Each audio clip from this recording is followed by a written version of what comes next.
Good morning. Hey. Welcome. Good Monday morning. Back in the studio again. How are we? How are we, gentlemen? If I was any better, I'd be twins, man. I hate you. I'm on that kick recently. I've said that a lot. I know. You said that Don't like worry, every other it will- second. it will Like, go let me just tell away. you, if you were in my house, you'd be at the point where Kathy'd say, that's enough of that one. That's Well, that's what my mom always had to say when I was growing up. She eventually would say, "All right, Micah, my ears are tired. You Yeah. have to take a break." Kathy My says it to me. ears If I are say, tired. do you know what I mean? She'll look at You know me what I like, mean? don't start doing that, because I used to do it too much. Someone has said I need a tagline. Yeah. Yours is, you know what I mean, and Spencer's is, come on. yeah. So maybe mine is. Welcome to not Mark chapter 11. This is a spin-off episode of all of our pet peeves Can we just keep for this the going next then? hour. Can we just film Mark 11 later? Right. Because if we're going to do it, come on, I'm going to do my Spencer imitation. Woo! Got him. I Got think him. mine is, I say basically a lot. I say, to be fair, a ton. To be fair. And I wouldn't have known it except you do that every time. Sure. So, all right, let's get into it, man. So, So welcome. Hey, how's it going? expert of the week is Mark. Oh, I don't know about that. What was let's start with you. What was your main kind of like hitting point that just, man, I got you, or you learned something new, or what did the Lord do with you this sermon? Well, I left out half the chapter. Oh, sure. But for some reason, it just focused on me, that tie-in of the triumphant entry to Thessalonians. And so then it's like, well, okay, so does the fig tree, because it's the prophecy against Israel. So, I mean, really, you could keep going, because Jesus cleansing the temple, it's prophesied in Malachi that the Messiah will cleanse and restore the temple. But, I mean, it's like every chapter. Of course, my chapter is small compared to some of yours, but every chapter has multiple lessons in it. Yeah. Yeah, bro, what are we doing? Yours And then is this morning, I was like, you could do a lot even on the question about the Pharisees The and last Jesus bit. trapping them. Okay, I'll answer your question if you'll answer mine. Where did John's baptism come from? And I was thinking about that today in our cultural world. Yeah. These guys are the top of the religious food chain in Israel, right? I mean, people have to get out of their way, practically bow down before them. Like they carry all this weight. They're like the mixture of, politicians and religious leaders. And like I've been in D.C. when the black limos, the black, SUVs pull up and they push people away. And Nice. like senators' kids get to go into a restaurant before everybody, it doesn't matter who you are. So they're the mixture of that, right? And yet they weak. They go weak. They wimp out. I mean, if you're really these guys, what do you care if the crowd like John? You should be bold enough to say, this is our answer. And so, I mean, you just think about that even in today in some of the biggest halls of Christendom, maybe like certain seminaries that have just caved to the culture and society. I really, this morning, was starting to think, that's a whole nother sermon in itself. Oh my gosh, yeah. Yeah, the tidal wave of pressure. And I think to use another chosen example, I mean, it's like that's the title sequence. You have a few fish going totally opposite of the entire majority, and that's the strain we feel always as Christians. Like you're always going against the grain, you're always not fitting in, and I mean, that was kind of God's whole point with the Israelites of like, that's why they still celebrated the Feast of Booths, where it's like, hey, remember, you were just all living in your own little tent, totally opposite of how the rest of the world like Israel almost always, like majority of Israel's existence is nomads, not established in their community. And God keeps telling them, you are set apart. I mean, you're different from everybody around you. Yeah. I mean, you look at even today, they're different from every nation around them. They're the only democracy. Yeah. They're the only place where where people get some degree of say. Yeah. And in all the nations around them. All the nations around them, by the way, have almost the same colors in their flag, and it's the colors of the four horsemen of Revelation. I mean, they are set apart. It's so wow. But these Pharisees should have had the believing in what they believed in. Of course, we know Jesus was right, but they went weak and just backed down. Yeah, and we see that a lot in our society too. Yeah. What's interesting at the end, like what you're referring to, is the question Jesus replies. They're asking, "What authority do you have?" And his reply is, did John's authority to baptize come from heaven, or was it merely human? And I love the answer me at the end of that. I put like a Batman voice on that when I think about that. I like that. Answer me. Yeah, that's better. All right, so, but I love it shows the Pharisees' thought process, which we don't often get. We've got the context of their thought process through their training and their religious leader title, but you don't always get like an explicit here's what they discussed. You sometimes just get a quick response or a quick question. But it says they talked it over among themselves. If we say it was from heaven, he will ask why we didn't believe him. But do we dare say it was merely human? For they were afraid of what the people would do, because everyone believed that John was a prophet. So they replied, we don't know, which is what you're saying. Like, they wimped out. But what's interesting is they actually had the answer. I mean, they say if we say it was from heaven, he will ask why we didn't believe him. So they had the answer, but they were afraid of what it would do to them. Right. It wasn't that they couldn't figure out the answer. It was, we know the right answer, and we know which answer we want to give. We want to say it was human, but they're like almost like, yeah, he's trying to get us to say it was from heaven, but then we're not.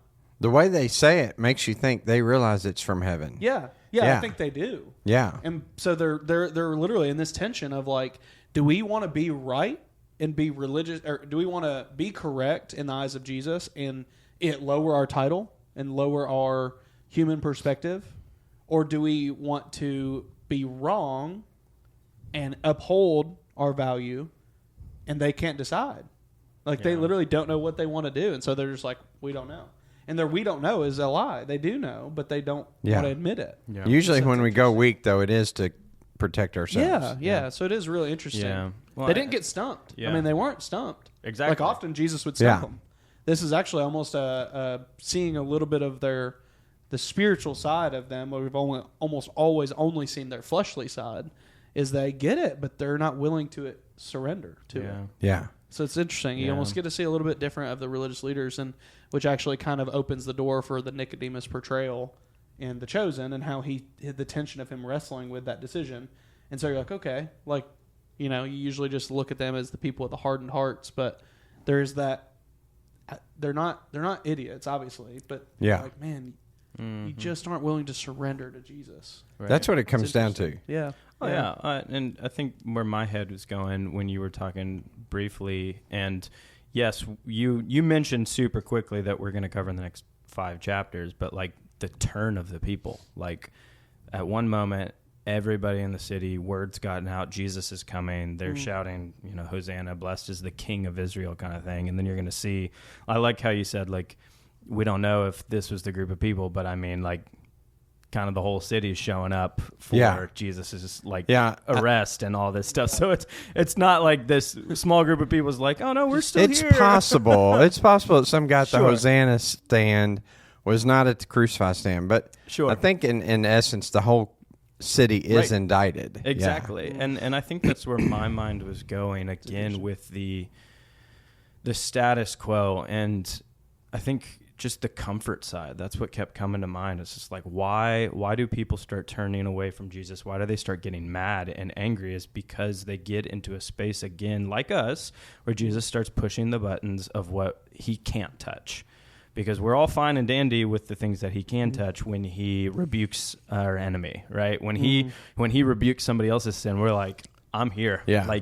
That's my Jesus. Just don't touch mine. Exactly. And then he starts pushing the buttons of okay, the status quo of the Pharisees and the comfort of the religious hierarchy. Pharisees are here, you're here. Starts pushing those buttons, but then he even more so is just the way of people making a living, selling things for temple and even selling things for sacrificial terms. Starts throwing people's tables over. Starts he challenges, not for challenge sake. It, I think, just for me comes back to, am I when Jesus touches and hits on something that I don't want him to touch, we have that uncomfortable reaction. But is it possible to be so comfortable with Jesus that I'm kind of in this constant state of uncomfort? Because I think that's a big thing of I know what I want, my selfishness and my things, but it seems like Jesus always diverts off the path.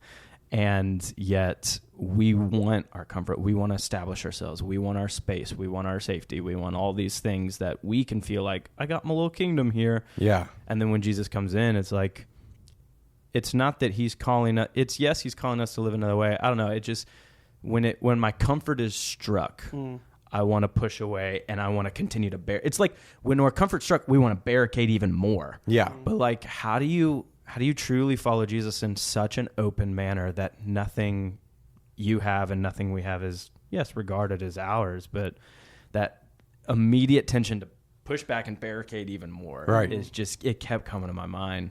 But I think that's clear in there too.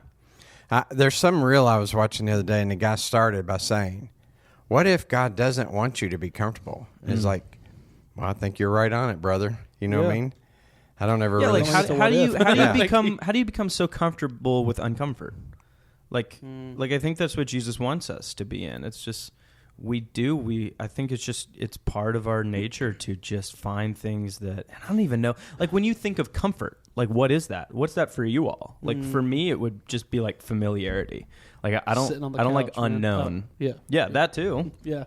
But like I think unknownness. I think that's part of like what Paul kind of talks about in the New Testament with the wrestling match of our fleshly nature, which we're still bound by, but also the fact that we presently live in the spiritual nature, and also we are striving for the future where we are just spiritual nature.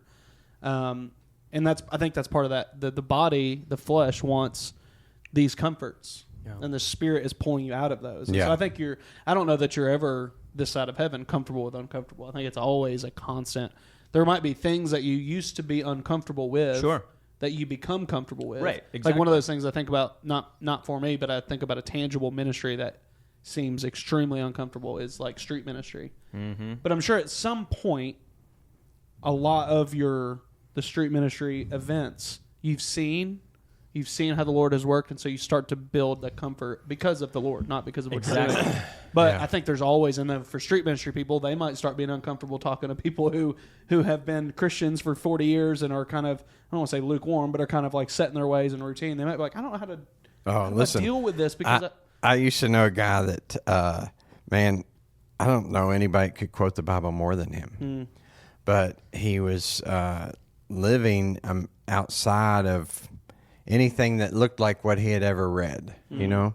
And he really needed some recovery work in his life, too. He was steeped in alcoholism, but he was a tough guy to have a talk with because he could out-quote you. Yeah. I think you're right. It's the unknown. I think it's also, for most people, comfortable is not only the unknown, they don't want risk. They don't want risk or fear. Yeah. And or so like for some people, that's giving. Yeah. They're afraid to give because I don't want to be without money. For some people, it's afraid to go into something. Like you say, hey, we're going to go do ministry in this area, and that's outside of their, that brings fear to them. Yeah. So. That's a good way to think about it. The fear of, I think with that, like, we want Jesus to also be predictable. Like, I want to be able to say, like, I know exactly where you're going. You're not going to throw any curveballs, but really that kind of leans into, I want you to do what I want, Jesus. Yeah. Well, and it's like, I want you to be predictable so I can tell you, no. I can be Peter and be like, hey, no, we're not doing that. A great example of that is John, is it 2 or 4? I always get them backwards. I think it's 4, the woman at the well. Yes. See, 1 for 1 today. So where they're going north, and they're like, no, we don't go through Samaria. Yeah, and we go around. No, we do. No, we do. Like, we do. That's the predictability, and that's the fish in the chosen. One's going this way, the rest go this way. It's like, no, we don't do this, and Jesus is like, well, now you do. Like, and that reminds me, you talking about when Jesus, we're okay with God rebuking our enemies, but when it comes to us and whatever, we start, and that reminds me of Peter. And when we've already covered this a few chapters ago, where Jesus says, "Who do you say I am?" And Peter's like, "You are the Messiah, the Son of God, the Savior of the world." And Jesus is like, "Man, that was not revealed to you by anyone on earth, but by my Father in heaven." And you can just see Peter like, like he's looking at the disciples like, "Get some little boys, like y'all are so weak minded." And 10 seconds later, he's calling Peter Satan, the enemy.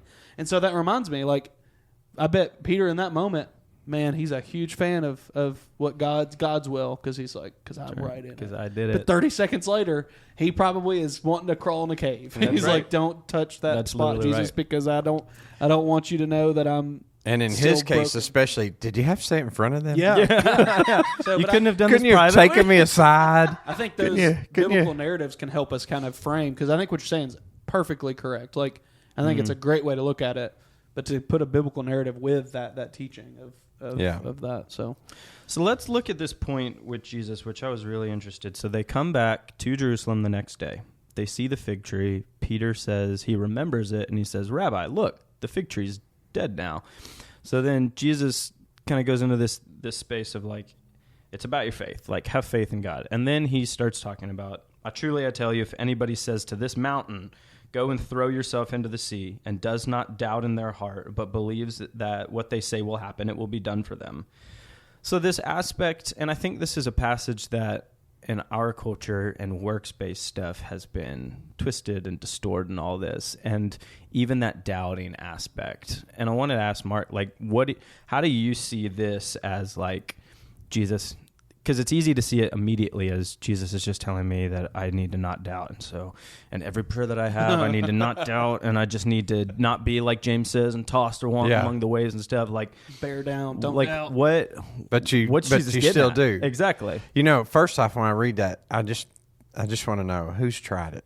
You know, somebody's tried it. You know, somebody's thought they had enough faith, move them right? Yeah. I mean, right? You know, somebody's had to. And then they're like, oh, I saw it wiggle. Yeah, you know, so it rumbled. A little bit. It rumbled. You know what I mean? I'm sure that somebody has. And by the way, I've seen God do some amazing things, like people having faith that you sometimes step back and go, "Oh my gosh, why am I surprised?" He said that. He said it would work. Yeah. You know what I mean? But you still find yourself in shock. But it is kind of a glaring thing. Like Peter, why are you surprised? Right. You know, first off, I said it, so you know it's going to work. But like that Peter's almost shocked that it worked, you know? Yeah. And sometimes still this day, we're almost shocked that he works. Doesn't that really kind of shine a little light on our own doubt? Exactly. Mm-hmm. Like, it's not about, man, that's so good. My mind's like racing now. It's not about, like, how many of us actually will lean into faith? Like, he even goes and says the next sentence, therefore I tell you, whatever you ask for in prayer, believe that you have received it and it will be yours. And when you stand praying, if you hold anything against anyone, forgive them, for your Father has many sins. So it's like, it's not that there's this like weird prerequisite of like, okay, did I forgive somebody? And then God will give me what I want kind of thing. But that makes a really great point of, I think Jesus is saying like there is an expansion of faith. Like faith is supposed to grow. We know from the mustard seed. Correct. But at the same time, it's not always incumbent on how much faith we have, because he says the tiny mustard seed is enough to make the mountain. Yes. But the shock of it, like, is like, are we in a space where our faith of, I am seeking the Lord that way, but enough? Because for me, it's usually like 2 or 3 prayers and then I'm done. And then I'm like, all right, he ain't going to do it. Or he's trying to teach me something else kind of thing. So I'm just going to go and do something. And it's just like, no, like how many of us have actually, man, that's really good. Like legitimately keep going into faith. How long would you keep going to? Yeah. You know, like one of the most dramatic salvation stories I have, of course, I've used it a lot. I've told it a lot, but it's true. The guy's wife and mother prayed for 20 years for his turnaround. And at 20 years, he turned around in a dramatic way. I mean, bold, just like just off the charts. So you're like, how did you not give up at year 10? Wow. You know? Yeah, even in the book of Daniel, we have in the apocalyptic side of Daniel, the back half, you've got this image of these messenger angels, but they're like in combat with the enemy.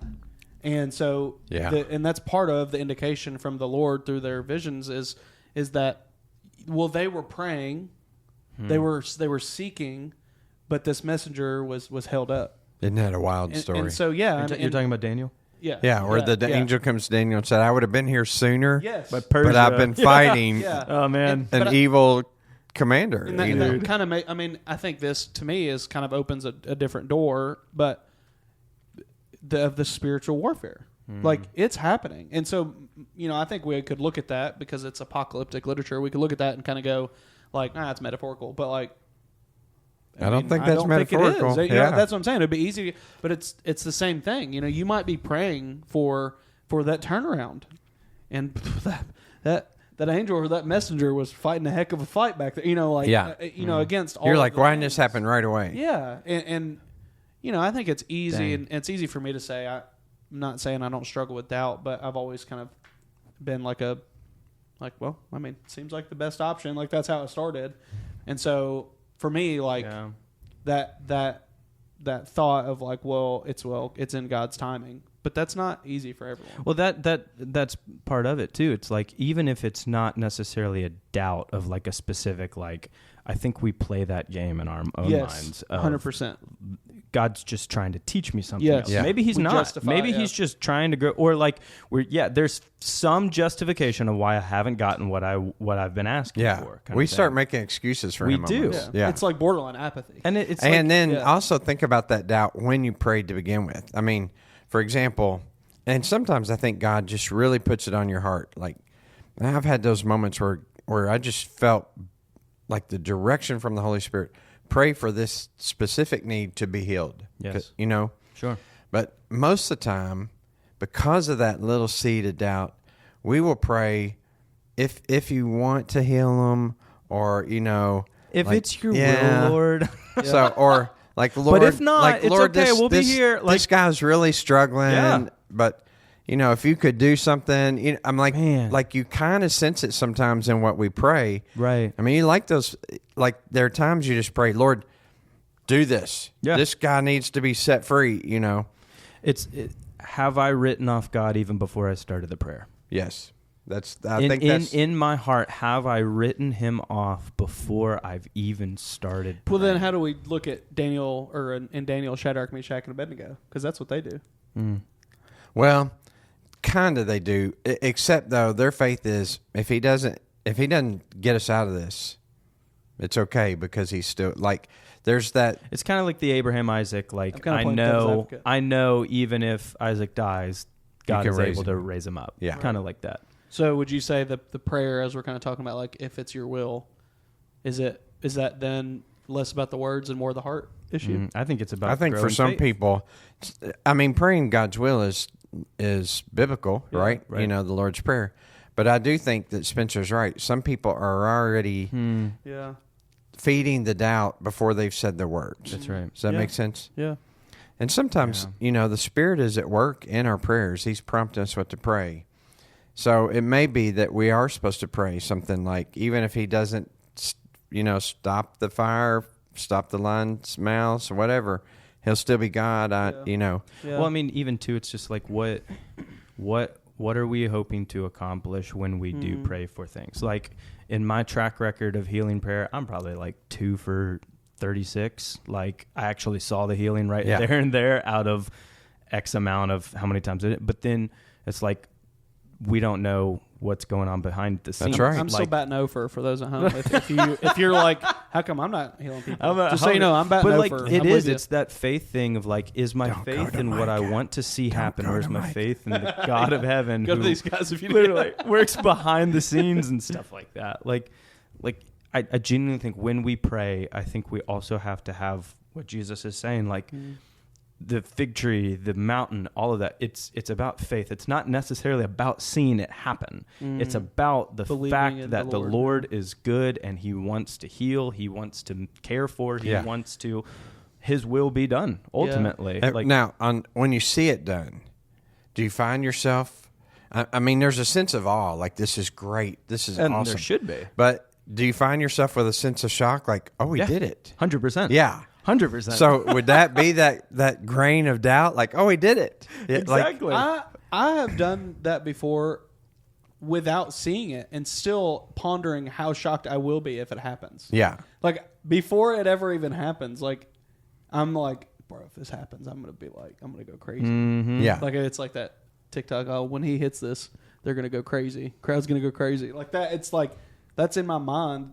Like, I could be actively praying for a situation or whatever, and I'm like, bro, if he changes this right now, I'm going to be more shocked than they are, like before it ever happens. And so I think that, I think part of it though goes back to really, if we're supposed to pray the Lord's will, I mean, there are times that I think you really kind of get that glimpse. And, this is the hard thing to explain to people. It's not like an audible voice said, hey, Mark, pray for that guy's back, or pray for that guy's knees, or pray for her finances. But there are times that, like, you feel this prompting, like you don't even feel like you need to say, if it be your will. I think for me, it's like that well of compassion. Like, I see somebody and, like, my heart just drops, and it's just like, man, what if...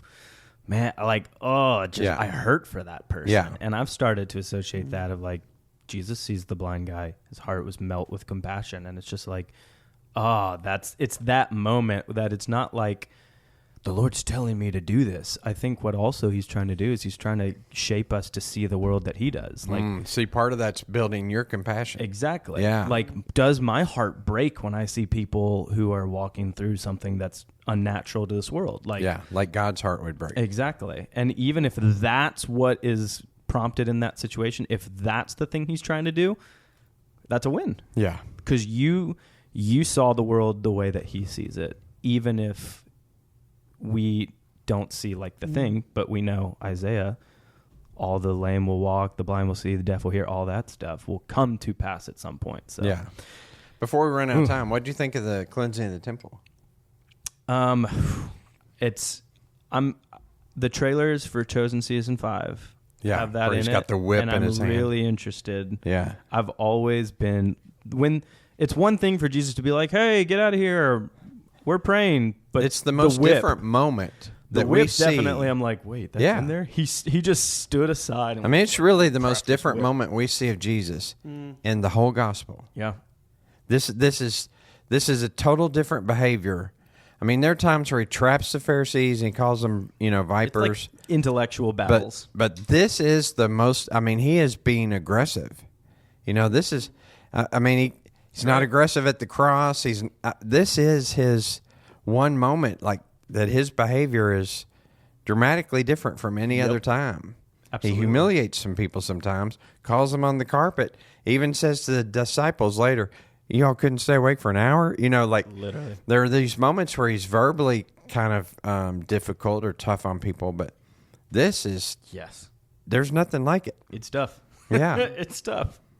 Yeah. So with that, too, because he goes into Mark chapter 12 next week, where we're getting a lot more into teaching. This is another teaching passage where parables, a lot of good stuff. 44 verses. So we'll see. Won't that be fun? We'll see how you break it apart. But yeah, it's these things of keep framing our understanding. I of will Jesus. point out this, though, before we go, on the cleansing thing. Yeah. Not only is it about cleansing the temple and purifying the religious system of that time, but there's also this great sense of the injustice that's being done to the people. And I'm sure I've used that at some point in my life to rationalize anger over injustice. You know what I mean? Where people have been truly mistreated. Yeah. I don't know if that was a right justification. Maybe I'm looking for a justification. But I do see that he is concerned for the poor and the people that are being treated unjustly. The people have come with the right heart to worship. They've traveled to Jerusalem, like, hey, Dad, what are we going to do? When we get there, we're going to buy a lamb. We're going to go up to the temple. We're going to worship the one true God that makes us different from every other nation. And they get there and they get taken advantage of. So, it can say a little bit about church trauma. It can say a little bit about injustice. And it can, and so, then you can kind of sometimes say, okay, then the righteous indignation is facing injustice, right? Because he tells us to love mercy, seek justice. Like, is that? Yeah. But I'm sure at some point I've also over rationalized that for me. Sure, that's big. Well, that is all the time we have, folks. It's good to be here. That went quick. Thanks for tuning in. I know it's like ridiculous how quick these things go by, but thanks for tuning in, and we'll see you this coming Sunday and next week for Mark chapter 12. See y'all. You're loved. Bye. There's nothing you can do about it. Nothing.